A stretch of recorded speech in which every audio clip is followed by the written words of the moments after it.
오늘 말씀은 사사기 11장 1절부터 11절까지 말씀입니다.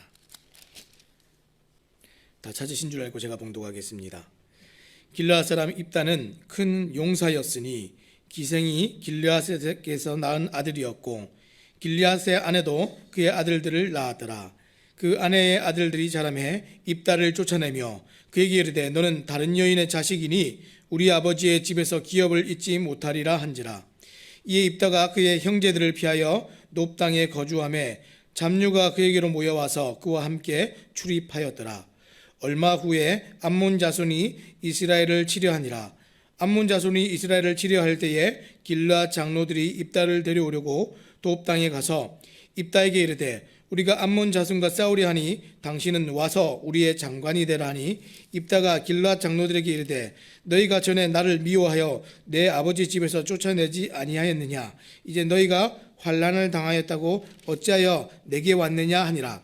그러므로 길르앗 장로들이 입다에게 이르되 이제 우리가 당신을 찾아온 것은 우리와 함께 가서 암몬 자손과 싸우게 하려 함이니 그리하면 당신이 우리 길르앗 모든 주민의 머리가 되리라 하며 입다가 길르앗 장로들에게 이르되 너희가 나를 데리고 고향으로 돌아가서 암몬 자손과 싸우게 할 때에 만일 여호와께서 그들을 내게 넘겨주시면 내가 과연 너희의 머리가 되겠느냐 하니 길르앗 장로들이 입다에게 이르되 여호와는 우리 사이의 증인이시니 당신의 말대로 우리가 그렇게 행하리다 하니라.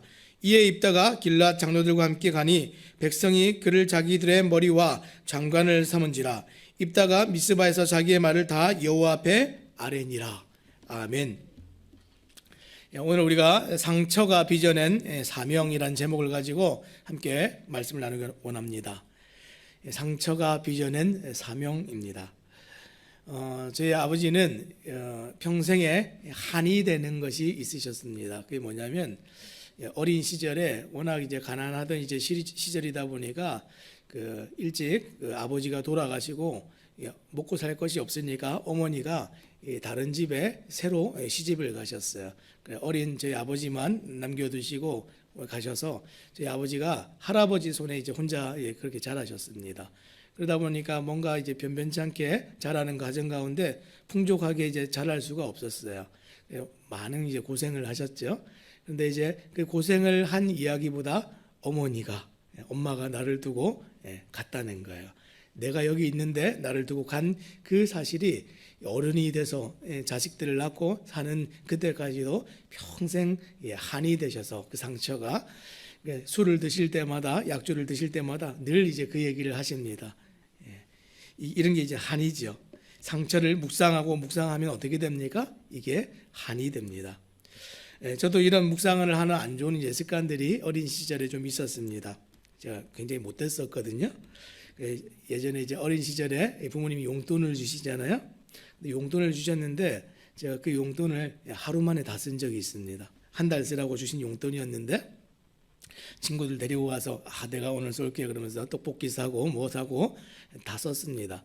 근데 이제 부모님 모실 때에 이게 안 좋은 습관이잖아요. 잘 아껴서 규모 있게 잘 사용해야 되는데 그걸 그냥 잘 이렇게 얘기를 해주시면 좋은데 아버지가 그냥 얘기하기가 좀 이렇게 그러셨는지 약주를 또 한잔 하고 이제 오셔가지고 또 그날 이제 크게 이제 야단을 치셨어요. 그래서 제가 어떻게 했겠습니까? 그냥 가만히 듣고 있었겠죠. 그런데 이제 제 마음 속에 이제 막 화가 막 올라오는 겁니다. 아니 돈을 줬으면 그 이제 내 돈인데 내가 알아서 쓰면 되는 것이지 뭐 그런 것까지 이렇게 얘기를 해야 되느냐. 제가 한 초등학교 5학년, 6학년 정도 됐을 때였던 것 같습니다. 그러고 나서 제가 그게 상처가 돼가지고 막 못된 마음이죠. 제가 돈을 안 썼습니다. 내가 그 돈 쓰나 봐라 이러면서 옷을 사줘도 싫다 그러고 먹을 걸 사줘도 싫다 그러고 차비를 줘도 걸어가고 막 도시락을 사줘도 얼마나 못됐습니까? 그러고 나서 이제 제가 이제 초등학교 6학년 정도 됐는데 친구랑 어떤 일로 다퉜어요. 뭘로 다퉜는지 기억도 안 납니다 지금은. 그런데 그 다퉜는데 친구랑 이제 말을 하지 않기 시작했어요. 1년간 제가 말 한마디도 안 했습니다. 그 친구를 2명인간 취급을 했어요. 나중에는 이제 분명히 제 기억에는 누가 잘못했는지도 모르겠어요. 그 친구 답답하니까 저에게 와서 미안하다 이제 풀자 이렇게 사과를 하는데도 제가 얼마나 옹졸한지 풀지를 않았어요. 중학교를 갔는데 마침 또 같은 중학교를 가서 바로 옆반이 됐어요. 이 친구가 쉬는 시간마다 찾아옵니다. 제발 좀, 굉장히 친한 절친이었거든요. 이 친구를 풀고 싶었는데 저는 못 돼가지고 또 안 풀었어요. 이 친구가 막 화가 치밀어가지고 참다 못해서 복도에서 저에게 막 주먹질을 했습니다. 제가 그 주먹을 맞고 넘어졌어요. 어떻게 했겠습니까? 제가 아무 일도 없다는 듯이 다시 일어나가지고 툭툭 들고 그 친구 투명인간 취급하고 또 지나갔습니다. 그 친구 또 다시 와가지고 미안하다고 이렇게 얘기할 정도로 그렇게 막 속이 꽉 이렇게 뭉쳐가지고 그랬습니다. 또 한 번은 제가 이제 중학교 1학년 때였습니다. 가만히 생각하니까 저는 사춘기가 없은 줄 알았는데 5학년, 6학년, 중학교 1학년 때까지 계속 이런 일들이 많았네요. 한 번에 집에 친구를 데려왔는데 친구랑 집에 오면 뭐 하겠습니까? 열심히 놀았죠. 근데 이제 어머니가 이제 그 직장을 다니셨는데 퇴근해서 집에 돌아오셔가지고 딱 한마디 하셨어요. 그 친구 돌아가고 나서 이제 굉장히 좀 언짢은 표정으로 야, 너는 어떻게 맨날 이렇게 노는 친구들만 데려오니? 이 얘기 딱 한마디 하셨어요. 근데 제가 또 못 돼가지고 뭐라고 생각했겠습니까? 아니, 친구가 친구지. 노는 친구가 따로 있고 공부하는 친구가 따로 있나? 그래, 나는 이제 앞으로 이제 친구 없어. 그 다음부터 제가 고등학교 졸업할 때까지 친구가 없었습니다. 친구를 한 번도 집에 데려온 적이 없었어요. 부모님께는 왜 그런지 이유도 설명해 주지 않습니다. 얼마나 답답했겠습니까? 제가 이제 아이를 키우면서 제 아이가 저처럼 될까봐 지금 너무 힘들 것 같아가지고 얼마나 조심스럽게 잘 설명하고 잘 키우는지 모릅니다. 다 뭡니까? 상처라고 얘기했는데 상처가 아니죠. 죄입니다. 죄. 못된 겁니다. 이런 독한 마음들이 어떻게 됩니까? 이 잘못 나가면 굉장히 큰 에너지가 있는데 잘못된 방향으로 이런 에너지를 쓰게 됩니다. 근데 이런 것들은 많은 시간들을, 고통들을 견디게도 만들고 또 그런 것들을 한이 되게 해서 평생 그 속에 갇혀서 지내게 만드는 것이 우리가 흔히 얘기하는 상처입니다. 근데 그 상처가 굳어지면 이렇게 한이 되고 정말 쓸데없이 인생과 시간을 이렇게 낭비하면서 보내게 되죠. 이 상처를 잘 받는 건 뭐라고 얘기했습니까? 이게 죄입니다. 똑같은 일에도 상처를 잘 받는 사람이 있고요, 상처를 잘 받지 않는 사람이 있습니다. 세상에서 이 아픔과 고통을 주는 사람들이 분명히 있습니다. 찌르는 사람들이 있지만 찌른다고 다 상처받는 것이 아니라는 것이죠. 삐뚤어지고 이 왜곡된 말이, 태도와 행동이 그 사람이 찔렀다고 다 그렇게 나오면 그게 정당하다라고 사람들은 생각하지만 절대로 그런 것이 아닙니다. 그 사람이 그럴지라도 내가 악하게 반응하면 그조차도 또 악한 것이죠. 얼마 전까지 이제 보았던 저희 기드온의 서자였던 아비멜렉, 똑같이 상처를 받았죠. 서자였기 때문에. 근데 그것을 정당화한 사람이 아비멜렉이었습니다. 어떻게 했습니까? 나는 이렇게 서름 받았으니까 죽여도 돼. 그러면서 이복 형제들 거의 70여 명 가까이 다 죽였습니다. 동족들을 다 학살하고 이런 일들을 평생 하고 살았습니다. 어떻게 해요? 한이 있어서, 상처가 있으니까. 자신이 서자로서 받은 상처가 한이 돼서 상처 덩어리로서 평생을 살았던 사람이 이 아비멜렉이었다면 오늘 비슷한 상처를 가진 사람이 오늘 입다입니다. 그런데 이 두 사람이 너무나 상황과 환경이 비슷한데 그 사람들이 너무나 다르죠. 이 아비멜렉은 자신의 상처를 가지고 평생 상처 덩어리로 살았다면 입다는 그 상처를 가지고 그 큰 에너지를 가지고 하나님을 위해서 하나님의 사사로서 살았던 사람이 입다입니다. 그래서 오늘 우리는 입다의 삶을 통해서 상처가 빚어낸 사명이라는 제목을 가지고 함께 말씀을 좀 나누기 원합니다. 자, 상처가 어떻게 사명을 빚어냅니까? 자, 첫 번째 우리가 좀 이 사명에 관해서 살펴볼 때에 무엇이 사명이 되는가 생각해 보시기 바랍니다. 첫 번째는 남들보다 조금이라도 더 가진 것이 있으면 그것이 사명이 됩니다. 이 암몬과 이스라엘 진영에 지금 전투를 할 준비를 하고 있었습니다.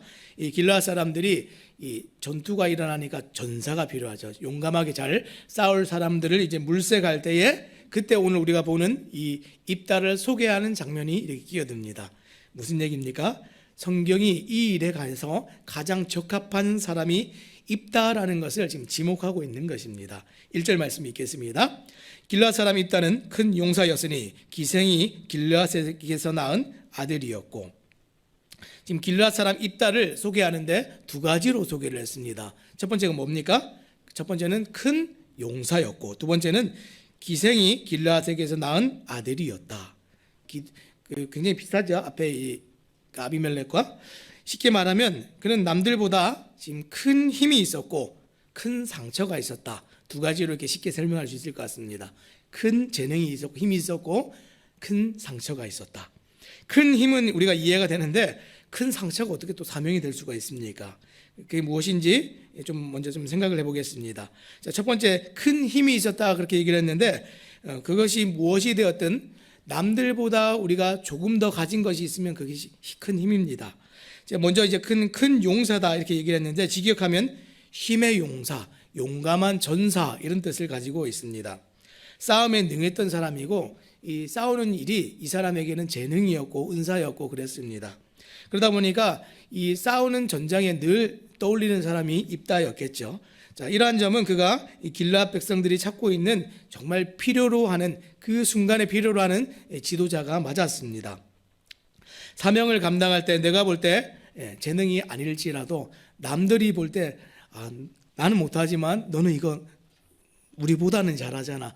조금이라도 그런 영역들이 있으면 그게 큰 힘이 되고 은사가 될 수 있습니다. 우리가 사명을 감당할 때 어떻게 합니까?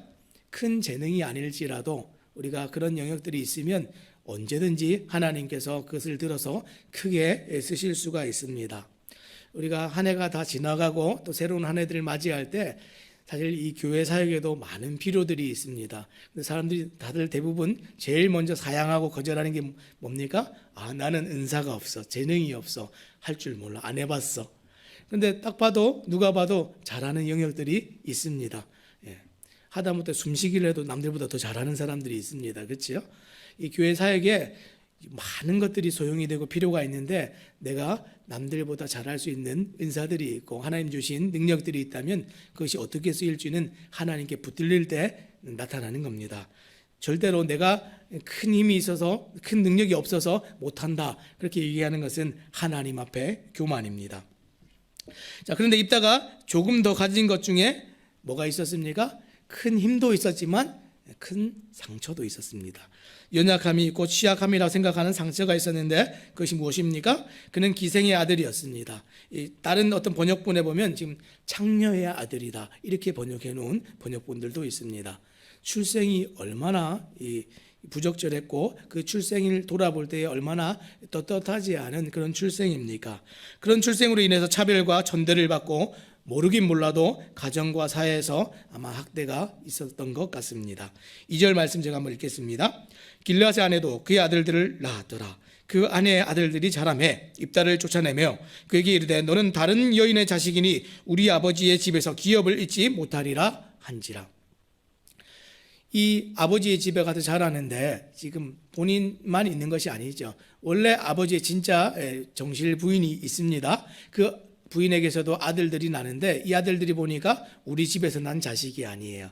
얼마나 못되게 굴었겠습니까? 성경에 다 세세하게 기록하지 않았지만 성경에서 이들이 자라면서 이 차별을 하고 쫓아낼 정도까지 쫓아내서 나중에 이제 3절에 보면 어디까지 갑니까? 이방 땅인 돕 땅까지 쫓겨납니다. 아마 이 폭력적이고 큰 억압들이 있지 않았나 싶습니다. 능력이 있고 힘이 있는지 모르겠지만 지도자가 될 만한 훌륭한 사람으로 여겨지지는 않았습니다. 왜 그렇습니까? 상처가 있으니까, 아픔이 있으니까. 이 사람은 그리고 출생부터가 뭔가 부적절해. 이러니까 그냥 낙인이 찍혔습니다. 세상의 눈으로 볼 때 리더는 어떻습니까? 어떤 사람이 리더가 됩니까? 명문대학을 나오고 높은 학위가 있고 좋은 집안 출신에 정서적으로도 건강하고 정가가 없는 이런 사람이 그래도 뭔가 이런 사람 높은 자리에 앉아야지 이러지 않습니까? 이 정치를 하는 사람들도 보면 앞에 전면에 내세우는 사람들은 뭔가 흠이 될 만한 것이 없는 사람을 고르고 골라서 앞에다 전면에다 딱 내세우죠. 그래야 이 사람이 뭔가 사람들 앞에서 내려지지 않는다라고 생각하기 때문에 그렇습니다. 세상은 이렇게 사람들을 앞에다 세워놓고 위에다 올려놓고 그럽니다. 마찬가지로 사람들이 일반적으로 생각할 때도 그런데 오늘 하나님께서는 어떤 사람을 쓰셨습니까? 입다 같은 사람을 불러다가 쓰셨습니다. 우리 생각에는 절대로 리더가 되고 지도자가 될 수 없을 것 같은 사람인데 왜 그렇게 하셨습니까? 실제로 우리가 성경을 보아도 입다가 어떻게 했습니까? 초반에는 이것이 그의 인생에서 발목을 잡는 문제들이 되었습니다. 연약함이었습니다. 어떻게까지 됐습니까? 3절 말씀해 보니까 이에 입다가 그의 형제들을 피하여 돕 땅에 거주하며 잡류가 그에게로 모여와서 그와 함께 출입하였더라. 돕 땅에 가가지고 정말 여러 잡류, 불량배들 이런 사람들과 어울리면서 그저 인생 바닥 이런 인생을 살 정도로 그렇게 살았던 사람이 입다였습니다. 이 사람이 정말 어떤 큰 일을 할 것 같습니까? 전혀 그래 보이지가 않죠. 또 그는 어떻습니까? 가족들, 형제들뿐만이 아니라 사회적으로도 굉장히 지탄을 받고 사회적으로도 무시를 당했던 사람입니다. 이 7절 나중에 이제 나오는 7절 말씀에 보면 그는 형제들을 피해서 이방인의 땅이었던 돕 땅까지 갔는데 나중에 입다가 필요해서 이 장로들이 찾아와서 뭐라고 얘기합니까? 우리가 좀 도움이 필요하니까 와라 이렇게 얘기할 때에 입다가 뭐라고 합니까? 7절 말씀해 보니까 입다가 길르앗 장로들에게 이르되 너희가 전에 나를 미워하여 내 아버지 집에서 쫓아내지 아니하였느냐? 이제 너희가 환난을 당하였다고 어찌하여 내게 왔느냐? 하니라. 아니, 전에 나 미워가지고 쫓아냈지 않느냐? 이렇게 얘기를 했습니다. 가정에서도 사회에서도 주변에 있는 모든 친지들에게서도 이 사람은 환영받는 사람이 아니었습니다. 그런데 이방 땅 도에서 일어난 일을 주목해서 한번 보시기 바랍니다. 사람들이 어떻게 합니까? 그에게로 모이고 있습니다. 누가 모이고 있습니까? 잡류가 와서 함께했다 이렇게 얘기했습니다. 이 원어에서는 이 뭐라고 되어 있냐면 윤리적으로 무가치한 사람들 이렇게 표현하고 있습니다. 윤리적으로 무가치한 사람들, 얼마나 무자비하고 폭력적이고 윤리라는 게 없는 사람들 이런 뜻입니다. 굉장히 거친 사람들이 다 모였겠죠. 이런 사람들이 지금 입다에게 왜 모이고 있습니까? 일정한 직업도 없이 떠도는 무리들인 건달들인데 쉽게 말해서 입다와 똑같은 사람들이기 때문에 모이고 있습니다. 똑같은 아픔을 가지고 있는 사람들이기 때문에 똑같은 상처가 있는 사람들이기 때문에 지금 입다에게 모이고 있습니다. 우리가 첫 번째 조금이라도 더 가진 것이 사명이라고 했는데 특별히 이 두 번째 아픔이 사명이 될 수 있다는 것 우리가 좀 생각하시기 바랍니다. 이 아픔이 또 사명이 됩니다. 사람들이 어떻게 모였다고요? 보통 자기랑 비슷한 사람들끼리 이렇게 모이고 어울립니다. 심지어 교회들도 어떻습니까? 교회들도 이 색깔대로 모입니다. 그렇죠? 영성을 똑같은 비슷한 영성을 가진 그 색깔대로 교회가 모입니다. 말씀을 중요하게 생각하는 사람들은 말씀을 중요하게 생각하는 교회로 갑니다. 정말 찬양을 중요하게 생각하는 사람들은 찬양이 풍성한 교회로 가서 그렇게 생활합니다. 또 기도가 정말 중요한 사람들은 기도를 열심히 하는 교회 가서 그렇게 신앙생활을 하지요. 구제나 전도나 은사나 마찬가지로 이 사람들이 자신이 정말 좋아하는 것을 쫓아서 그 믿음의 공동체도 그렇게 쫓아가지요. 특별히 같은 아픔에 관해서는 사람들이 더 따져 묻지도 않습니다. 이런 일이 있었어? 나도 그래. 그러면 이제 끝나는 겁니다. 우리가 이런 걸 동병상련이라고 그러죠. 제가 이제 부모님들께서 좀 일찍 그 병이 생기셔서 투병하셔서 돌아가셨어요. 근데 이제 너무 그 일이 이제 박탈감이 되고 다른 사람들은 손주들 다 보고 크는 거 다 보고 어른들 손주들이 또 결혼하는 것까지 또 다 보고 그렇게 돌아가시던데 우리 부모님은 결혼하자마자 갑자기 병이 나셔가지고 어찌 저렇게 허망하게 가시나, 좋은 시절을 다 못 보고 못 누리고 같이 하지 못하고 가시나 이런 생각 많이 했습니다. 근데 이제 이 목회 일을 하다 보니까 사실은 이 아픔을 나누는 일에 있어서는 이게 굉장히 큰 도움이 됩니다. 이 병원들을 신방하든지 어르신들을 신방하러 갈 때 막 그러셨어요. 힘드시죠? 이런 얘기를 하다가 저도 그런 일이 있었어요. 이렇게 얘기하면 더 이상 막 따져 묻지도 않습니다. 그냥 위로가 되죠. 그런 아픔이 있었습니까? 그런 힘든 일이 있었습니까? 알지요. 서로 알지요. 그러면 이제 끝나는 겁니다. 이게 뭡니까? 마음을 나누게 되는 것이죠. 같은 일을 겪었기 때문에 그렇습니다. 지금 아비멜렉은 지금 상처로 인해서 그 파괴적인 힘을 발휘했는데 지금 이 입다는 어떻습니까? 자신의 상처로 인해서 이것을 다른 사람들을 품어내는 일로서 사용하고 있습니다. 때로는 같은 아픔을 겪고 있는 사람들을 위로하기도 하고 그들의 마음을 얻기도 하고 그 사람들을 움직여 가기도 합니다. 그가 그렇게 할 수 있었던 것은 자신의 상처를 돌보는 사람이었기 때문에 그렇습니다. 아비멜렉은 자기의 상처를 돌보지 않았어요. 묵상해서 어떻게 했습니까? 한이 됐습니다. 그렇죠? 그런데 지금 이 입다는 어떻습니까? 우리가 그 정황들을 다 알 수는 없지만 이 11절 말씀 마지막에 나오는 것을 유추해 볼 때 그는 그 상처에 함몰된 것이 아니라 자신의 삶에서 일어나는 이 일들을 하나님 앞으로 가지고 갔던 사람입니다. 자, 11절 읽겠습니다. 이에 입다가 길르앗 장로들과 함께 가니 백성이 그를 자기들의 머리와 장관을 삼은지라. 입다가 미스바에서 자기의 말을 다 여호와 앞에 아뢰니라. 여호와 앞에 아뢰는 것, 가서 기도하는 것, 물어보는 것, 이것은 아무나 하는 일이 아닙니다. 자신의 삶에서 하나님의 이 존재와 하나님 계심을 인정하고 하나님의 주권을 인정해서 나에게 일어나는 모든 일들을 하나님 앞에서 해석하고 알기를 원하는 자들 가운데 일어나는 일이 하나님 앞에 묻는 일입니다. 기도하는 일입니다. 지금 입다는 그런 사람이었습니다. 상처가 있었어요. 상처가 없는 게 아니었어요. 그런데 이 아비멜렉 같이 한 것이 아니라 하나님을 묵상했습니다. 하나님이 내게 주신 일들을 물어보았고 생각했습니다.